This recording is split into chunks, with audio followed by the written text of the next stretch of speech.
अलीमा खान साहिबा के जो साहबजादे हैं शाहरेज़, उन्हें कल गिरफ़्तार किया गया और बताया गया उनकी जानिब से, पाकिस्तान तहरीक-ए-इंसाफ की जानिब से बताया गया कि जनाब नामालूम अफराद जो हैं वो अलीमा खान साहिबा के घर में आए और वहाँ पे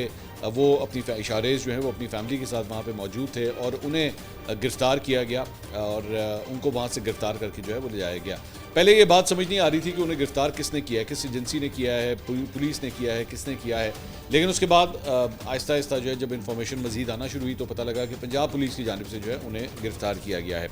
और उसके बाद आज उन्हें अदालत के अंदर जो है वो पेश किया गया और बेसिकली जिना हाउस हमले केस के अंदर ही जो है वो उनकी गिरफ़्तारी डाली गई है। 9 मई 2023 को ज़हन में रखिएगा ये वाक़या पेश आया है और 21 अगस्त को 2025 को जाके जो है वो उनकी गिरफ़्तारी हुई है, यानी तकरीबन आप समझ लीजिए कि कोई 2.25 साल के बाद जाके उस वकूए के 2.25 साल के बाद जो है वो गिरफ़्तारी हुई है। इससे पहले वो पाकिस्तान से बाहर थे, लेकिन पाकिस्तान आने के बावजूद भी जो है वो उनकी इस केस में गिरफ़्तारी नहीं डाली गई थी। अब उन्हें इसके अंदर गिरफ़्तार किया गया है। 8 दिन का जिस्मानी रिमांड जो है अदालत में, जब उन्हें इंसदाद दहशतगर्दी की अदालत में पेश किया गया तो आज 8 दिन का जिस्मानी रिमांड जो है वो मंजूर किया गया है और इसके साथ साथ उन्होंने 1 माह के जिस्मानी रिमांड की इस्तदा की थी, लेकिन उन्हें 8 दिन का जिस्मानी रिमांड जो है वो मिला है।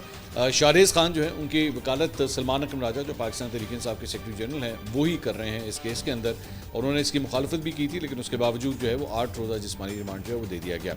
इसके साथ साथ सिर्फ ये नहीं बल्कि आज जो वाक़या पेश आया है वो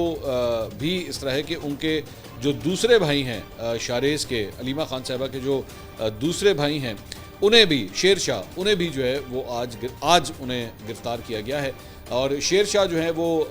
आज बताया जा रहा है कि शाहरेज़ से मुलाकात भी उन्होंने कोर्ट में की थी, लेकिन उसके बाद अमेरिकन स्कूल के सामने जो है उन्हें भी गिरफ़्तार कर लिया गया है। तो दोनों बेटे अलीमा खान साहिबा के जो हैं वो गिरफ़्तार हो गए हैं। इसके ऊपर सलमान अकरम राजा साहब ने मीडिया टॉक की। उन्होंने कहा कि जी 27 महीने शाहरेज़ पाकिस्तान में रहा, किसी ने गिरफ़्तार नहीं किया। हमारे पास सबूत मौजूद हैं कि 6 मई से 13 मई तक शाहरेज़ जो है वो चित्राल में थे। कल सुप्रीम कोर्ट से जो रिलीफ मिला उसका जवाब था हुकूमत की तरफ से। अलीमा खान साहिबा ने कहा जी हर FIR में मेरे खिलाफ लिखा है कि अलीमा खान इमरान खान का पैगाम लेकर आती है, हम इमरान खान का पैगाम पहुँचाएंगे और उनकी आवाज़ बनेंगे। हमारा फ़र्ज़ है कि इमरान खान के पैगाम की हिफाजत करें।